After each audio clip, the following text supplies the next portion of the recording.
Saudara dan saudari yang dikasihi Tuhan, kita berjumpa dalam acara Mendekap Kasih Tuhan, bersumber pada 1001 renungan inspiratif karya Romo Frans Sales SCY dan sebagai renungan singkat bagi saudara dan saudari yang sedang menderita sakit, baik yang dirawat di rumah sakit maupun di rumah sendiri, dirawat bersama keluarga.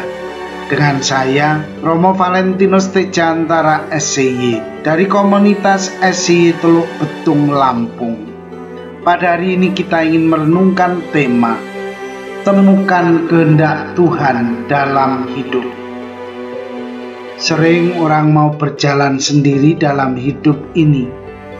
Orang mengunggulkan kehendak dirinya daripada kehendak Tuhan. Akibatnya, banyak orang mengalami duka cita dalam hidup ini. Di suatu negeri diadakan lomba lempar batu antar desa. Siapa yang berhasil melempar paling jauh, dia akan memenangkan pertandingan. Setelah semuanya menampilkan keterampilan melempar, tampillah seorang juara, seorang atlet yang memang sudah dikenal tangguh.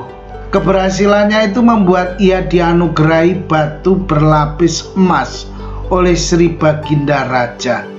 Berita tentang kejuaraan dan juara lempar batu itu tersiar ke seluruh pelosok negeri.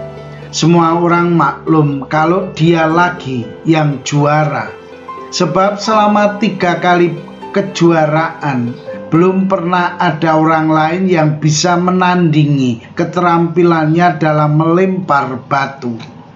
Mendengar berita itu, seseorang yang dikenal oleh orang sekampung sebagai tidak becus bermain lempar batu berkata kepada kawannya, "Memang hebat dia, tidak kaget kalau kejuaraan kali ini pun masih dia yang juara. Bahkan mungkin aku pun kalah kalau diadu lempar batu dengan dia." Temannya memanas-manasi dengan berkata, "Ya jelas saja, engkau pasti kalah melawan dia."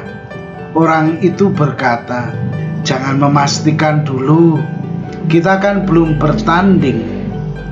Kau mendahului kehendak Tuhan."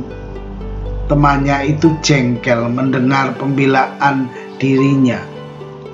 Ada orang yang sering membuat ramalan-ramalan atas peristiwa hidup seseorang atau peristiwa suatu bangsa. Beberapa waktu lalu setelah gempa melanda Bengkulu, ada yang meramalkan akan ada gempa yang lebih dahsyat lagi menimpa Bengkulu. Orang yang ingin selamat harus pindah. Orang mesti menyiapkan diri sebaik-baiknya untuk menghindari bencana tersebut. Namun yang terjadi kemudian adalah ramalan tersebut hanyalah isapan jempol belaka. Tidak terjadi gempa sama sekali pada tanggal yang sudah diramalkan itu. Saudara dan saudari yang dikasihi Tuhan, boleh-boleh saja orang membuat ramalan tentang orang lain atau tentang sesuatu peristiwa besar yang akan menimpa hidup manusia.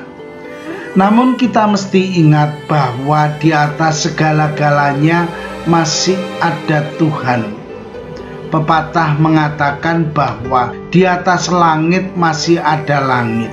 Artinya masih ada Tuhan yang mempunyai kuasa atas hidup manusia dan alam semesta ini. Karena itu manusia mesti selalu tunduk pada penyelenggaraan Tuhan. Apa yang terjadi kalau manusia selalu mengandalkan penyelenggaraan Tuhan? Yang terjadi adalah manusia menemukan kebahagiaan hidupnya. Manusia mengalami betapa baiknya Tuhan bagi hidupnya. Tuhan selalu menghendaki yang terbaik terjadi atas diri manusia.